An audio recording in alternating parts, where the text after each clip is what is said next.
Hello everyone, नमस्कार। एक बार फिर से आप सभी का बहुत बहुत स्वागत है लोधर क्लासेस के बीए प्लेटफॉर्म पर। दोस्तों, बीए फर्स्ट ईयर में पर्यावरण अध्ययन के अंतर्गत फाउंडेशन कोर्स में एक और नए टॉपिक से संबंधित महत्वपूर्ण प्रश्नोत्तरों पर आज के सेशन में हम चर्चा करने जा रहे हैं और टॉपिक का नाम है बायोडाइवर्सिटी। जी हाँ दोस्तों, जैव विविधता से संबंधित जितने भी महत्वपूर्ण प्रश्नोत्तर हो सकते हैं उन सभी क्वेश्चन आंसरों को हम आज के सेशन में कवर करने वाले हैं। तो आइए शुरू करते हैं अपना आज का सेशन बिना किसी देरी के। अच्छा, जो नए स्टूडेंट है पहली बार फॉलो कर रहे हैं उनको बताते हुए आगे बढ़ते हैं। दोस्तों, हमारे द्वारा सिर्फ फाउंडेशन कोर्स ही नहीं बल्कि बीए के ऑलमोस्ट सभी विषय आप लोगों को इसी प्लेटफॉर्म यूट्यूब प्लेटफॉर्म पर ही निःशुल्क रूप से पढ़ाए जा रहे हैं, पूरे विस्तार पूर्वक डिटेल क्लासेस के साथ में और वो भी नोट्स के साथ में, जिसे आप हमारी प्लेलिस्ट को विजिट करके, इस चैनल की प्लेलिस्ट को विजिट करके और आसानी से सभी विषयों की क्लासेस आप ले सकते हैं, फ्री ऑफ कॉस्ट ले सकते हैं। आइए शुरू करते हैं सेशन अपना। ये सिलेबस है दोस्तों, पीडीएफ जो आप डिस्क्रिप्शन से डाउनलोड करके और एक बार सिलेबस को जरूर पढ़ लीजिएगा, क्योंकि इन सभी टॉपिकों से संबंधित ही क्वेश्चन आंसर को हम इस सीरीज में कंप्लीट कर रहे हैं, कवर कर रहे हैं। तो दोस्तों, जैसा कि आप जानते हैं कि ये सीरीज हमारी चल रही है फाउंडेशन कोर्स के अंतर्गत एमसीक्यू फॉर्मेट में, ठीक है ना। तो एमसीक्यू क्वेश्चन आंसरों पर ही हम इस पूरी सीरीज में डिस्कस कर रहे हैं। फाउंडेशन कोर्स में चाहे वो बीए फर्स्ट का हो, सेकंड का हो या थर्ड ईयर का हो, फाउंडेशन कोर्स में सिर्फ हम जो डिस्कस कर रहे हैं वो एमसीक्यू फॉर्मेट में ही कर रहे हैं। और इसके अलावा बाकी की जो क्लासेस है हमारी, वो सभी डिटेल क्लासेस है, विस्तार पूर्वक उसमें हर एक टॉपिक को पूरे डिटेल में डिस्कस किया जाता है उसे। आइए शुरू करते हैं और लेते हैं आज का पहला क्वेश्चन बायोडाइवर्सिटी पे, जैव विविधता पर। तो दोस्तों, जैव विविधता में आगे बढ़े उससे पहले जैव विविधता के बारे में थोड़ा सा समझ लीजिए। जैव विविधता दरअसल और कुछ नहीं बल्कि विभिन्न जो प्रजातियां, जो अलग अलग जीव जंतुओं की जो प्रजातियां होती है, अलग अलग प्रजातियां, तो उन्हीं अलग अलग प्रजातियों को ही यहां पर जैव विविधता कहा जा रहा है। याद रहे कि पृथ्वी पर उपलब्ध विभिन्न प्रकार की प्रजातियां, जिसमें कि हम मानव भी उसमें शामिल है, पेड़ पौधों से लेकर के जीव जंतु, कवक, कीटाणु, सब कुछ इसमें शामिल होता है जैव विविधता में, है ना। तो पृथ्वी पर उपलब्ध विभिन्न प्रकार के जीव जंतुओं की जो प्रजातियां होती है वही जीव विविधता कहलाती है। इसको विस्तार से एक बार आपको जरूर पढ़ना चाहिए, जो भी आपके पास पुस्तक है उसमें, और पुस्तक नहीं भी है तो एक बार जैव विविधता को आप जो है गूगल करके और एक बार आप गूगल पर जरूर पढ़ लीजिएगा, जिससे आपको जैव विविधता के बारे में एक संपूर्ण जानकारी मिल जाए। उसके बाद इन क्वेश्चन आंसरों का रिविजन भी आप लोग लगाइएगा। चलिए, खैर पहला क्वेश्चन लेते हैं आज के सेशन का। पहला क्वेश्चन है कि जैव विविधता शब्द का प्रयोग सबसे पहले किसने किया था। तो यहां पर उस विद्वान का नाम पूछा जा रहा है जिन्होंने जैव विविधता शब्द का प्रयोग पहली बार किया था या दुनिया के सामने जैव विविधता शब्द ला करके रखा था। न्यूटन, वाल्टर सी रोसेन या वाटसन या फिर संयुक्त राष्ट्र संघ ने। दोस्तों, यहां पर राइट आंसर हो जाएगा ऑप्शन बी करेक्ट हो जाएगा। रोसेन साहब ने, वाल्टर जी रोसेन ने जो है जैव विविधता शब्द का सबसे पहले प्रयोग किया था। चलिए अगला प्रश्न लेते हैं। जैव विविधता के प्रत्यक्ष मूल्य से क्या तात्पर्य है। प्रत्यक्ष मूल्य, ध्यान रहे दोस्तों, जैव विविधता का मूल्य है, आर्थिक मूल्य भी होता है। क्या होता है आर्थिक मूल्य और कैसे होता है, जरा समझिए कि अलग अलग प्रजातियां हमको कई प्रकार से आर्थिक रूप से सपोर्ट करती है। जैसे कि वनों की अगर हम बात कर ले, वन की बात करें तो वनों से हमें कई प्रकार की सामग्रियां प्राप्त होती है जो कि प्रत्यक्ष मूल्य कहलाती है। प्रत्यक्ष मूल्य अर्थात कि जिन्हें बेच करके या जिनका उपयोग करके और हम जो है उनसे कुछ मूल्य कमा सके, ठीक है ना। तो जैव विविधता के प्रत्यक्ष मूल्य के बारे में पूछा गया है, तो प्रत्यक्ष मूल्य इन चार में से कौन है।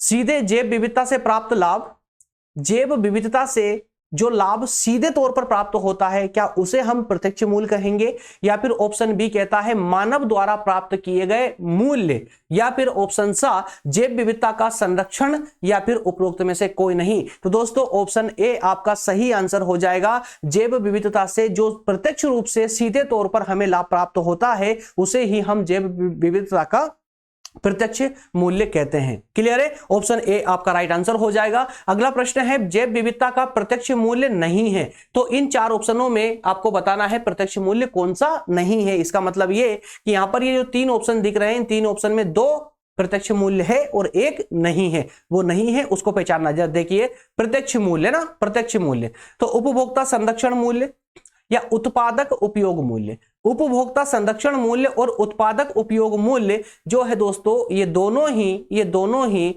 जैव विविधता के प्रत्यक्ष मूल्य है। क्या है दोस्तों, प्रत्यक्ष मूल्य है, ठीक है ना, प्रत्यक्ष मूल्य है। जबकि प्रश्न पूछा गया है कि प्रत्यक्ष मूल्य कौन सा नहीं है, तो जो सामाजिक मूल्य है ये सामाजिक मूल्य भी जैव विविधता का ही मूल्य है, लेकिन प्रत्यक्ष मूल्य ना होकर के ये कौन सा मूल्य है, अप्रत्यक्ष मूल्य है। इसलिए हमारा राइट ऑप्शन कौन सा हो जाएगा, सा हमारा करेक्ट आंसर हो जाएगा, ऑप्शन सा सही हो जाएगा। अगला प्रश्न लेते हैं, जैव विविधता का अप्रत्यक्ष मूल्य नहीं है। अभी तक दो प्रश्न हमने देखे प्रत्यक्ष मूल्य के, और अब हम देख रहे हैं अप्रत्यक्ष मूल्य के। तो यहां पूछा गया कि अप्रत्यक्ष मूल्य इनमें से कौन सा नहीं है। तो देखिए दोस्त, 4 ऑप्शन है, 4 में से 3 अप्रत्यक्ष मूल्य है और 1 नहीं है। तो 1 कौन सा नहीं है, अरे वही नहीं होगा जो प्रत्यक्ष मूल्य होगा, जो पहले हमने पढ़ा है। देखिए सामाजिक मूल्य अभी देखा हमने, ये अप्रत्यक्ष मूल्य है। नैतिक मूल्य अप्रत्यक्ष मूल्य है। सौंदर्यात्मक मूल्य अप्रत्यक्ष मूल्य, क्योंकि सौंदर्य से संबंधित सामग्री भी हम वनों से या कई प्रकार के जीव जंतुओं से प्राप्त करते हैं, तो यह भी एक अप्रत्यक्ष मूल्य है। लेकिन उपभोक्ता संरक्षण मूल्य जो है यह प्रत्यक्ष मूल्य है, ना कि अप्रत्यक्ष मूल्य। इसलिए राइट ऑप्शन हमारा ऑप्शन द हो जाएगा। अगला प्रश्न है, जैव विविधता के मूल्य संबंधित है। जैव विविधता के मूल्य संबंधित है, किससे संबंधित है, आर्थिक लाभ से, जैव विविधता के संरक्षण से, जैव विविधता के ह्रास से, या जैव विविधता से। तो यहां याद रहे दोस्तों, जैव विविधता के मूल्य की बात की गई है ना, जैव विविधता के मूल्य की बात की गई है। तो जैव विविधता का मूल्य किससे संबंधित होगा, अरे आर्थिक लाभ से संबंधित होगा, है ना। जैव विविधता का जो मूल्य है वो सीधे तौर पर आर्थिक लाभ से संबंधित है, इसलिए राइट ऑप्शन आपका ए करेक्ट हो जाएगा। अगला प्रश्न है, भारत में कुल अभी निर्धारित जंतु प्रजातियों की संख्या कितनी है। मतलब ये कि भारत में कुल कितनी जंतु प्रजातियां निवास करती हैं, कितनी जंतुओं की प्रजातियां उपलब्ध है, जीव जंतुओं की प्रजातियां 55,000, 74,000, 81,000 या 1 लाख। तो दोस्तों याद रहे यहां पर 90 से लेकर के 90 से 1 लाख के बीच में इन जीव जंतुओं की प्रजातियां भारत में है जिन्हें अभी निर्धारित किया जा चुका है, ठीक है ना। तो इसलिए हम यहां पर ऑप्शन सा को करेक्ट करेंगे, ऑप्शन सा को हम राइट चुनेंगे, ठीक है ना, क्योंकि ये 81,000 बता रहा है, 1 लाख ज्यादा हो जाएगा, तो 81,000 लगभग लगा दिया जाएगा, लगभग 81,000 के समथिंग होगा, जो कि 90,000 से 1 लाख के बीच में जो है जब जंतुओं की प्रजातियां भारत में अभी निर्धारित की जा चुकी है। क्लियर है, इसलिए ऑप्शन सा यहां पर सही होगा। अगला प्रश्न है, एक स्वच्छ जलीय तालाब के मतलब एक तालाब की बात हो रही है, विभिन्न स्तरों में, तालाब के विभिन्न स्तरों में पाए जाने वाली जीव प्रजातियों की विभिन्नता को हम क्या कहते हैं।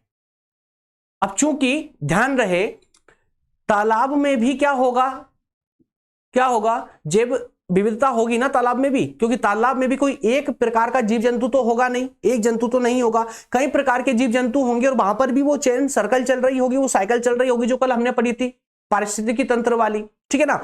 तो तालाब में जो जीवों की प्रजातियां हैं उनको हम किस प्रकार का जैव जो है यहां पर विविधीकरण कहेंगे, या फिर कहें कि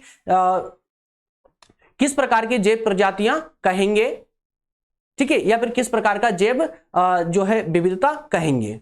बायोडायवर्सिटी की अगर बात करें तो किस प्रकार की बायोडायवर्सिटी तालाब में हो सकती है। 4 ऑप्शन है, इसको हम वैश्विक जैव विविधता कहेंगे, या फिर हम पारिस्थितिकी जैव विविधता कहेंगे, या जातीय जैव विविधता कहेंगे, या फिर स्थानीय जैव विविधता कहेंगे। तो दोस्तों यहां पर देखिए ऑप्शन जल का कोई नाम नहीं आया, जलीय जैव विविधता भी राइट ऑप्शन था, लेकिन ऑप्शन में नहीं देखने को मिल रहा है। यहां क्या मिल रहा है, वैश्विक जैव विविधता, पारिस्थितिकी जैव विविधता, जातीय जैव विविधता, स्थानीय जैव विविधता। राइट ऑप्शन यहां पर होगा स्थानीय जैव विविधता। क्यों स्थानीय जैव विविधता, क्यों स्थानीय जैव विविधता का मतलब होता है कि ऐसे जीव जंतु जो उसी स्थान पर पाए जाते हैं, सिर्फ उसी स्थान पर पाए जाते हैं, उसके अलावा वो जीव जंतु कहीं और नहीं जाते, उसी स्थान में रहते हैं। इसीलिए इस प्रकार की जो प्रजातियां होगी, तालाब वाली प्रजातियां होगी, उसको स्थानीय जैव विविधता के नाम से हम जानते हैं। ऑप्शन द सही हो जाएगा। अगला है, भारत को कितने जैव भौगोलिक प्रदेशों में विभाजित किया गया है। मतलब भारत में कुल कितने जैव भौगोलिक प्रदेश हैं। तो आइए देखते हैं, ऑप्शन क्या दिया, 10, 8, 6 या 4। तो दोस्तों यहां पर 10, भारत में अभी तक 10 जैव भौगोलिक प्रदेश, पूरे भारत को जो है 10 भौगोलिक प्रदेशों में विभाजित किया गया है।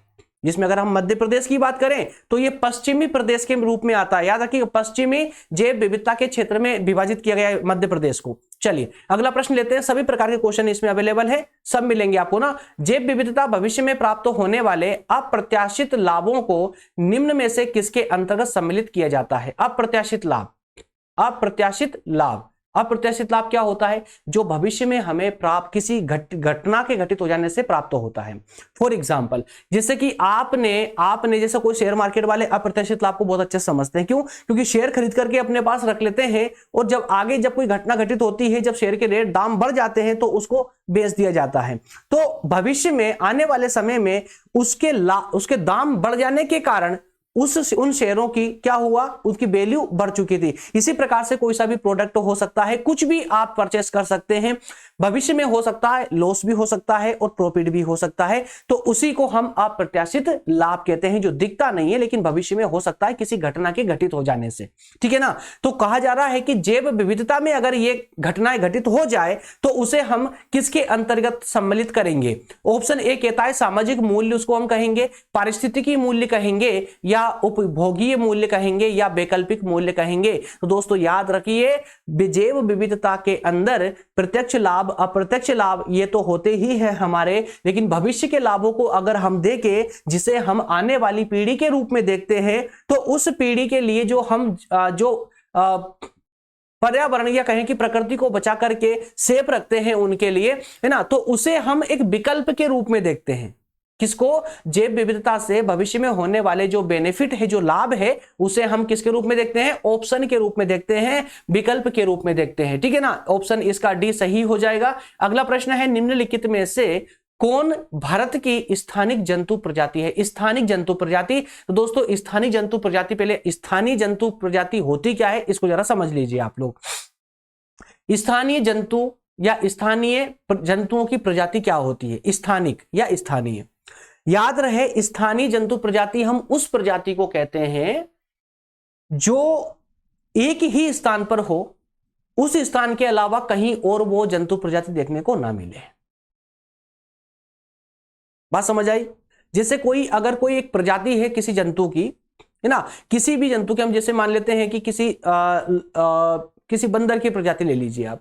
अगर एक विशेष प्रकार का बंदर अगर मध्य प्रदेश के एक विशेष क्षेत्र में पाया जाता है, तो उसी क्षेत्र में पाया जाना चाहिए, अन्य पूरी दुनिया में कहीं नहीं पाया जाना चाहिए उस प्रजाति का।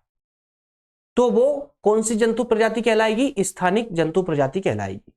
और वो किसी भी देश में हो सकती है, याद रखिएगा, लेकिन एक ही जगह वो अवेलेबल होना चाहिए। जैसे कि जंगली आंख, जंगली आंख पहले ऑप्शन में आ चुका है, लेकिन ये चार ऑप्शन खोल देता हूं। शर्मिला भालू, तोता बंदर, ये स्थानिक प्रजातियां नहीं है, इनकी प्रजातियां पूरे विश्व में कई जगह देखने को मिल जाती है। लेकिन जंगली याक जो है ना दोस्तों, ये हिमालय पर्वत ही इसका निवास स्थान है। हिमालय पर्वत, भारत में हिमालय पर्वत ही इसका विशेष क्या है? विशेष निवास स्थान है। इसके अलावा जंगली याक पूरी दुनिया में आपको कहीं देखने को नहीं मिलेगा। और ये है क्या? ये गाय की प्रजाति का ही, मतलब ये कहें कि गाय की प्रजाति का ही एक सदस्य मान लीजिए इसको, उसी के समान दिखता है। ठीक है, तो जंगली याक, इसको जंगली याक कहा जाता है। ऑप्शन ए सही हो जाएगा। अगला प्रश्न है, भारत द्वारा विश्व को प्रदान की गई फसल को नहीं है, कौन सी नहीं है? भारत ने दुनिया को इन चार में से कौन सी फसल है जो नहीं दी है? धान दुनिया को भारत ने दी है, गन्ना दुनिया को भारत ने दिया है, कटहल दुनिया को भारत ने दुनिया को दी है। सिर्फ रबड़ की फसल है जो भारत ने बाहर से एक्सेप्ट की है, भारत की फसल नहीं है ये, याद रखिएगा। ऑप्शन डी सही हो जाएगा। अगला प्रश्न है, पृथ्वी पर जैव विविधता के आधार पर भूभाग कितने भूभाग है? पूरी दुनिया की बात हो रही है यहां पर। पृथ्वी पर जैव विविधता के आधार पर कितने भूभागों में इस पूरी दुनिया को डिवाइड किया गया है? तो याद रखें दोस्तों, इसको भी 10 भागों में डिवाइड किया गया है। 10 भूभागों में डिवाइड किया गया पूरी दुनिया को। ठीक है ना? अगला प्रश्न लेते हैं, पृथ्वी पर जैव भौगोलिक प्रदेशों की संख्या कितनी है? जैव भौगोलिक प्रदेशों की, भागों की बात नहीं, प्रदेश कितने हैं? तो पृथ्वी पर कुल जैव भौगोलिक प्रदेश कितने हैं? 191 है, 198 है, 194 है या 192 है? दोस्तों 198 पूरी दुनिया में जैव भौगोलिक प्रदेशों की संख्या है। डेटा अब जो है डेटा को याद रखिएगा, आंकड़ों को याद रखिएगा। आंकड़े जहां पर डेटा दिया हो ना तो डेटे को क्या एग्जैक्टली याद रखना होता है, इसलिए थोड़ा सा ध्यान से इस प्रश्न के डेटा को याद रखिएगा, एग्जाम में पूछा जा सकता है और इस प्रकार के ही क्वेश्चन अधिकतर एग्जाम में आते हैं। चलिए अगला प्रश्न है, जैव विविधता कहां पर कम पाई जाती है। पूछा जा रहा है कि जैव विविधता कम कहां पर पाई जाती है, तो कम ऐसे क्षेत्रों में पाई जाएगी जहां पर जीव जंतु अच्छे से सर्वाइव ना कर पाते हो, है ना। जीव जंतुओं की अधिक प्रजातियां या कई प्रजातियां ठीक से सर्वाइव ना कर पाए और वो विलुप्त हो जाए, ऐसे स्थानों पर जैव विविधता कम होगी, है ना। तो उष्णकटिबंधीय वनों में या ध्रुवीय प्रदेशों में, वर्षा वनों में या समुद्री क्षेत्रों में। तो याद रहे दोस्तों, ध्रुवीय प्रदेश जो है ना, ध्रुवीय प्रदेश कौन से, पृथ्वी का उत्तरी छोर जिसे हम आर्कटिक कहते हैं, और पृथ्वी का दक्षिणी छोर जिसे हम क्या कहते हैं, अटलांटिक कहते हैं। तो इन दोनों को ही हम ध्रुव कहते हैं, ठीक है ना। पृथ्वी का के ध्रुव है, तो इन ध्रुवीय प्रदेशों में कुछ जीव जंतुओं की बहुत कम प्रजातियां पाई जाती हैं और वही प्रजाति पाई जाती है जो बर्फ में सरवाइव कर सके। माइनस के टेम्परेचर में सरवाइव करने वाली जीव जंतुओं की प्रजातियां ही वहां पर जीवित रह सकती है, अन्यथा नहीं। क्लियर है। अगला प्रश्न है, विश्व के सर्वाधिक पादप संपन्न राष्ट्रों में भारत का कौन सा स्थान है। पादप संपन्न राष्ट्रों में डायरेक्टली ये इनडायरेक्टली तरीके से पूछ रहा है कि जैव विविधता के मामले में भारत की औकात क्या है। जी हां, यही बात करनी होगी, क्योंकि भारत में कई बिना कंट्रोल के, हमारी सरकार ने भी कंट्रोल बहुत ढीला कर दिया है, जो कि बड़ी बड़ी कंपनियों का संचालन कर रहे हैं, बड़े बड़े उद्योगों का जो संचालन कर रहे हैं ना, उन लोगों ने जो जैव विविधता की जो बैंड बजाई है ना भारत में दोस्तों, उसका कोई मतलब तोड़ ही नहीं है। और अब चाहिए कि भारत में अगर जैव विविधता को सही तरीके से संचालित करना हो, सही तरीके से पनपाना हो, तो अब सरकार को जो है ना इन लोगों पर एक नकेल कसनी होगी, इन पर प्रतिबंध लगाने होंगे और विशेष रूप से उन्हीं प्रजातियों की संरक्षा का दायित्व उनको ही सौंपना होगा, तब कहीं जाकर के। क्योंकि आज आप खुद ही देख रहे हैं कि हमारे प्राकृतिक रूप से भी देखा जाए ना तो कई प्रकार के जीव जंतु, कई जो आज से आपको 10 साल पहले नजर आते होंगे वो अब नजर नहीं आते हैं। कई प्रकार के जीव जंतु विलुप्त होते जा रहे हैं और बहुत स्पीड से विलुप्त हो रहे हैं। ये शब्द मैंने क्यों इस्तेमाल किया, मैं पढ़ाते वक्त कभी इस प्रकार के शब्दों का इस्तेमाल नहीं करता, लेकिन दोस्तों अगर आप एक बार पर्यावरण, पूरे एनवायरनमेंट को, पर्यावरण को अगर पूरे विस्तार से पढ़ोगे ना तो संभवतः मैंने तो सिर्फ एक शब्द इस्तेमाल किया है, आप ऐसे शब्दों की लाइन लगा दोगे, बहुत तकलीफ होगी आपको। जब पर्यावरण पूरा डिटेल में पढ़ोगे तो आप जानोगे कि किस तरीके से जो है लोग इसका फायदा मिसयूज कर रहे हैं पर्यावरण का, है ना। और सरकार बस वादे करती है, कहती है, करती नहीं है ना। इस पीछे कुछ भी कारण हो सकते हैं हालांकि, लेकिन सरकार को ध्यान देना चाहिए। अंतरराष्ट्रीय स्तर की एक चिंता बन चुकी है, ये कंसर्न बन चुका है ना। अंतरराष्ट्रीय स्तर पर इसकी चिंता व्यक्त की जा रही है, तो हर देश को इस कदम में, हालांकि ऐसा नहीं है कि भारत इस ओर कोई काम कर ही नहीं रहा है, बहुत सारे कदम उठा रही सरकार, बहुत सारे काम किए जा रहे हैं, लेकिन वास्तविक तौर पर जो करना चाहिए ना वो नहीं किया जा रहा है। चलिए खैर छोड़िए, आगे बात करते हैं। तो विश्व के सर्वाधिक पादप संपन्न राष्ट्रों में भारत का कौन सा स्थान है। तो भारत का जैव विविधता के मामले में क्या स्थिति है, कौन सा स्थान दिया गया है। 10वां स्थान है, 6वां स्थान है, 12वां है या 8वां है। तो दोस्तों 6वां स्थान है, मतलब अगर स्थान के दो रूप में देखेंगे तो ठीक है, फिर भी इतना भी गिरा हुआ स्थान नहीं है भारत का, है ना, इतना भी गिरा हुआ नहीं है। भारत में आज भी कई प्रकार के ऐसे पादप है जो पूरी दुनिया में नहीं पाए जाते, और ऐसे पादप भी थे जो वाकई में किसी दुनिया में आधे से ज्यादा 50% से ज्यादा पादप, हमारे पेड़ पौधे और जीव जंतु ऐसे थे भारत में जो पूरी दुनिया में कहीं नहीं पाए जाते थे। लेकिन जिस प्रकार के नुकसान की मैंने अभी बात की है ना, उसी नुकसान के चलते जो है हम कई प्रकार की जो जीव विविधता थी उसको हम खो चुके हैं, कई प्रकार के जीव जंतुओं को खो चुके हैं। और वही कारण है कि आज जो हमारा एनवायरनमेंट है, पर्यावरण है, वो इस प्रकार का बिगड़ा हुआ है। अगर आपने कभी दोस्तों नोट किया हो तो शायद आपने देखा होगा कि 2023 का जो वर्ष था उस पूरे वर्ष में बारिश हुई थी। 22 और 23 का, माफ कीजिएगा, 2022 और 23 का जो वर्ष था, पूरे जब से बारिश स्टार्ट हुई थी ना तो वापस बारिश आ गई थी, बारिश का महीना आ चुका था, लेकिन बारिश कभी खत्म ही नहीं हुई थी। हर महीने में कम से कम एक बार वर्षा जरूर हुई थी। तो ये क्या था, ये अच्छी बात नहीं थी, बल्कि ये बड़ी ही चिंता की बात थी कि पर्यावरण इस प्रकार से दूषित हो चुका है ना, कि चलिए छोड़िए, इस पर जितनी बात करेंगे ना उतनी लंबी बात खिंचती चली जाएगी। तो ये 10वां स्थान नहीं है दोस्तों, ये 6वां स्थान भारत का था, 6वां स्थान था। हाँ, अपडेट अगर हो चुका हो तो पीपीटी बनाने वालों ने यहाँ पर टिक मारा है, इट्स ओके, है ना। 6वां स्थान, जहां तक मैं अपडेट हूं, 6वां स्थान भारत का जो है पादप संपन्न राष्ट्रों के रूप में आ चुका है। इसको हम करेक्ट कर देंगे या फिर आप स्वयं से कर लीजिएगा इसको, ठीक है ना। चलिए अगला प्रश्न लेते हैं। प्रश्न नंबर 16 है, जैव विविधता एवं कृषि विविधता, जैव विविधता एवं कृषि विविधता की उत्पत्ति की दृष्टि से भारत का विश्व में कौन सा स्थान है? भारत का विश्व में कौन सा स्थान है? तो जैव विविधता मतलब पेड़ पौधे, जीव जंतुओं की प्रजातियों के मामले में, और कृषि विविधता, कृषि विविधता समझते हैं ना कि एक ही प्रकार की फसल नहीं होना चाहिए, अलग अलग प्रकार की फसलें बोई जानी चाहिए, उसको हम कृषि विविधता कहेंगे। तो इन दोनों की उत्पत्ति के मामले में अगर बात करें तो भारत का विश्व में कौन सा स्थान है? 10वां, 6वां, 12वां या 8वां? तो दोस्तों इसका 6वां स्थान इस पे इन्होंने लिया हुआ है, ठीक है ना, जैव विविधता और कृषि विविधता की उत्पत्ति की दृष्टि में। क्लियर। अगला प्रश्न है, इंदौर में कौन सा जैव भौगोलिक क्षेत्र आता है? जैव भौगोलिक क्षेत्र कौन सा आता है इंदौर में? मतलब मध्य प्रदेश मान लीजिए, तो पश्चिमी घाट। कौन सा? पश्चिमी घाट, ठीक है ना। अलग अलग घाट के रूप में जैव विविधता क्षेत्रों को विभाजित किया गया है। तो इंदौर की अगर हम बात करें तो पश्चिमी घाट के रूप में, या कहें कि पश्चिमी घाट के अंदर इंदौर क्षेत्र आता है। क्लियर। अगला प्रश्न है, गिरि राष्ट्रीय उद्यान किस राज्य में किस राज्य में स्थापित है? गिरि राष्ट्रीय उद्यान, गिरि राष्ट्रीय उद्यान कौन से राज्य में है? आंध्र प्रदेश में, पंजाब में, गुजरात में या पर उत्तर प्रदेश में? तो गिरि राष्ट्रीय उद्यान याद रखिएगा दोस्तों, गुजरात में यह जो है स्थापित है। कहां पर? गुजरात में, ठीक है ना। अगला प्रश्न, प्रश्न नंबर 19 है, भारत में संकटग्रस्त पादप जाति में सम्मिलित है। संकटग्रस्त मतलब कि ऐसी पादप जातियां, पेड़ पौधों की ऐसी प्रजातियां जो संकटग्रस्त है, मतलब कि समाप्त होने की कगार पर है, विलुप्त होने की कगार पर है। कौन कौन सी हो सकती है? नीम, बबूल, आम या चंदन? तो एग्जैक्टली पुष्पा।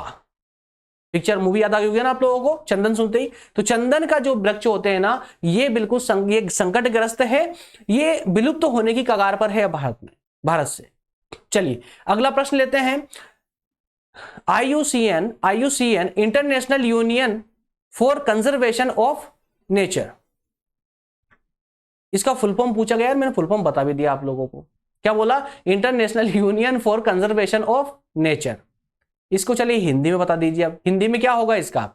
IUCN का फुल फॉर्म क्या होगा? प्रकृति संरक्षण अंतरराष्ट्रीय संघ, या प्रकृति संरक्षण अंतरराष्ट्रीय संघ, प्राकृतिक संरक्षण है ना, प्राकृतिक संरक्षण अंतरराष्ट्रीय संघ, या फिर नीलगाय संरक्षण अंतरराष्ट्रीय संघ, या नेवला संरक्षण अंतरराष्ट्रीय संघ। इसका राइट ऑप्शन होगा ऑप्शन ए। क्लियर है? ऑप्शन ए सही हो जाएगा, प्रकृति संरक्षण अंतरराष्ट्रीय संघ। अंतरराष्ट्रीय स्तर की एक यूनियन है जिसमें 150 से भी ज्यादा देश इसमें शामिल हो चुके हैं, पर्यावरण को बचाने के लिए, जैव विविधता का ध्यान रखने के लिए। अगले प्रश्न लेते हैं। प्रजातियों का सर्वाधिक ह्रास वर्तमान में किन क्षेत्रों में हो रहा है? कौन से क्षेत्रों में प्रजातियां कम हो रही है, उनको नुकसान हो रहा है, या कहें कि जैव विविधता को नुकसान सबसे ज्यादा किन क्षेत्रों में हो रहा है? शीत कटिबंधीय देशों में, या उष्ण कटिबंधीय देशों में, या फिर तटीय देशों में, या फिर मरुस्थलीय देशों में?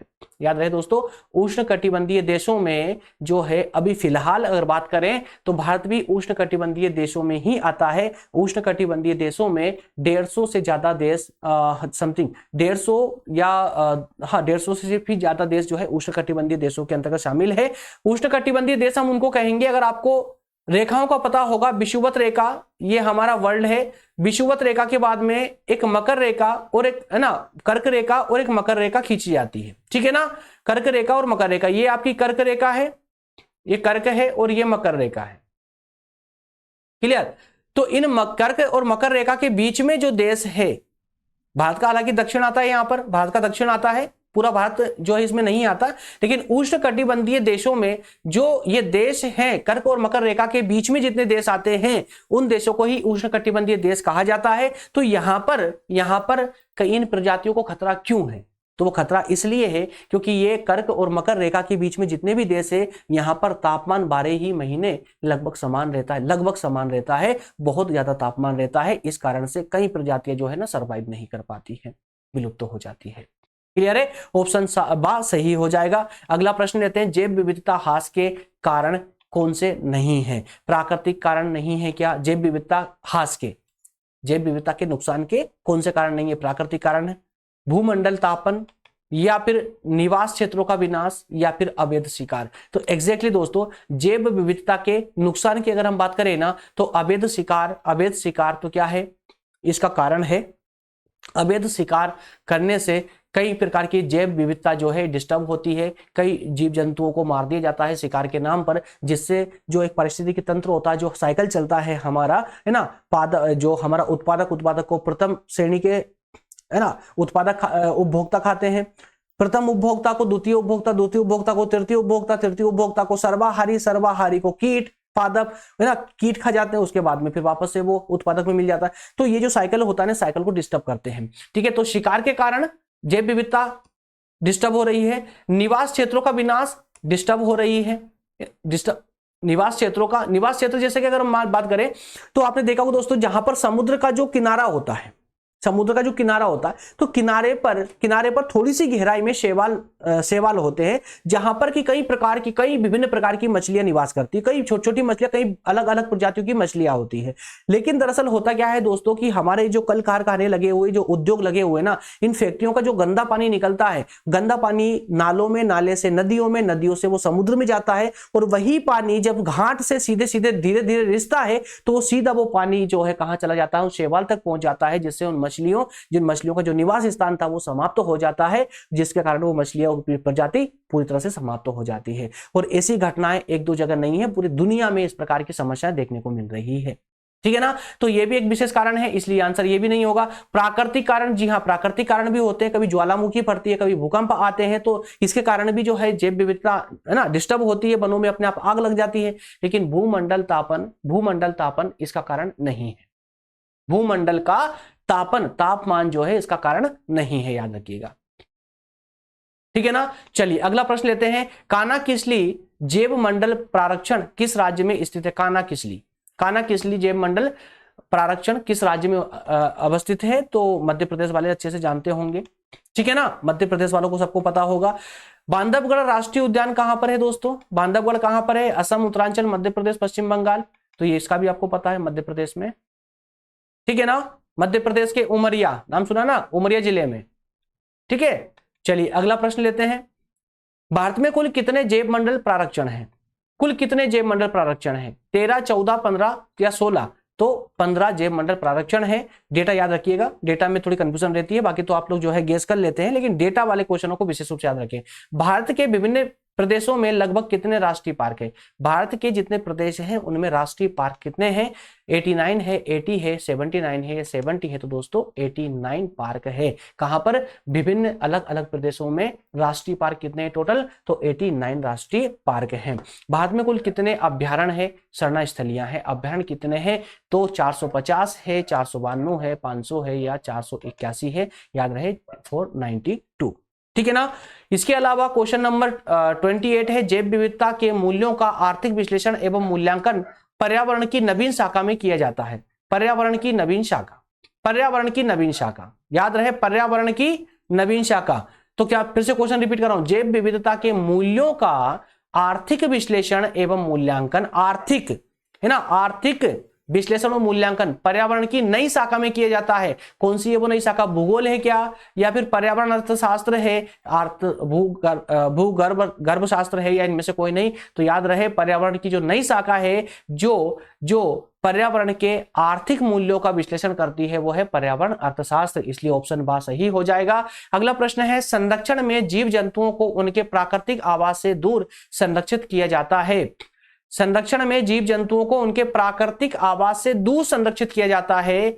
संस्थितिकी कहलाता है, असंस्थितिकी कहलाता है, या दोनों कहलाते हैं, या इनमें से कोई नहीं? तो दोस्तों ध्यान रहे, जीव जंतुओं को जब लगता है सरकार को, किसी भी देश की सरकार को, कि किसी क्षेत्र विशेष के जीव जंतु हैं उनको खतरा है या विलुप्त हो रहे हैं, तो उनको सरकार विशेष संरक्षण प्रदान करती है।